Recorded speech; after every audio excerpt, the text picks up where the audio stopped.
రివ్యూలోకెళ్ళే ముందు 'Kingdom' movie special ఏంటో తెలుసా? టాప్ 10 ఐఎండిబి రేటింగ్‌లో నంబర్ 5లో ట్రెండింగ్ అవుతా ఉంది. ఇది ఎక్స్ట్రార్డినరీ అని చెప్పుకోవచ్చు. Family star Vijay Deverakonda 'kingdom' movie. మనకు ఫస్ట్ హాఫ్ ఎలా ఉంటదంటే, సినిమాటిక్ ఎక్స్‌పీరియన్స్‌తో సీట్ ఎడ్జ్‌లో కూర్చోబెట్టి చూసే విధంగా డిజైన్ చేశారు. ప్రతి మూమెంటు హై లెవెల్‌లో ఉంటది. ప్రతి మూమెంట్ హై ఇచ్చే విధంగా ఉంటది. ఏం మూమెంట్ రా! ఏం సినిమా రా! ఏం విజువల్స్ రా! ఏం బీజీఎం రా! అన్నట్టే ఫస్ట్ హాఫ్ అంతా సాగిపోతూ ఉంటది.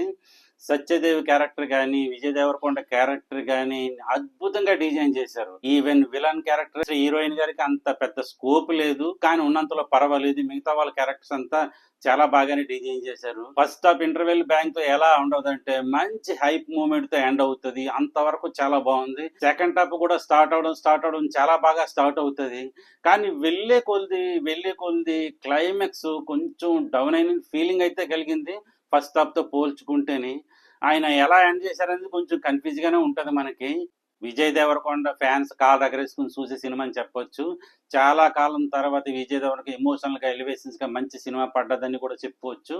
ఫ్యామిలీస్ ఖచ్చితంగా కనెక్ట్ అవుతారు. విజయ్ దేవరకొండ అంటేనే ఫ్యామిలీ స్టార్ కనుక ఫ్యామిలీస్ ఖచ్చితంగా కనెక్ట్ అవుతారు. తండోపతండాలకు వెళ్ళి చూస్తారు మూవీని. ఖచ్చితంగా వన్ టైం వాచబుల్ అని చెప్పొచ్చు. చాలా బాగుంది సినిమా. విజయ్ దేవరకొండకి ఎన్నాళ్ళకి ఒక మంచి ఎమోషన్ సినిమా పడిందని మనం చెప్పుకోవచ్చు. స్పాయిలర్స్ అంటే ఏమీ లేవు. సినిమా బాగుంది. సెకండ్ హాఫ్ లో లాస్ట్ 1 అవర్ ఎలా ఉందంటే సినిమా కొంచెం స్టోరీ డైల్యూట్ అయినట్టు అనిపించింది. అది తప్పితే సినిమా అంతా గూస్ బంప్స్ వచ్చే సినిమా. ఇందులో ఎటువంటి డౌటే లేదు. ఖచ్చితంగా వెళ్ళి చూడాల్సిన సినిమా. విజయ్ దేవరకొండ అంటేనే ఫ్యామిలీ స్టార్. ఆయన ఫ్యామిలీస్ తండోపతండాలుగా పడిపోతారు ఆయన సినిమా మీద. అలా ఫ్యామిలీ అందరూ కలిసి వన్ టైం వాచబుల్ మూమెంట్ అని చెప్పొచ్చు. అడల్ట్ కంటెంట్స్ ఏమీ లేవు. సినిమా ఖచ్చితంగా చూడాలి. ఇది నా రివ్యూ నచ్చినట్లయితే లైక్ చేయండి, షేర్ చేయండి, కామెంట్ చేయండి.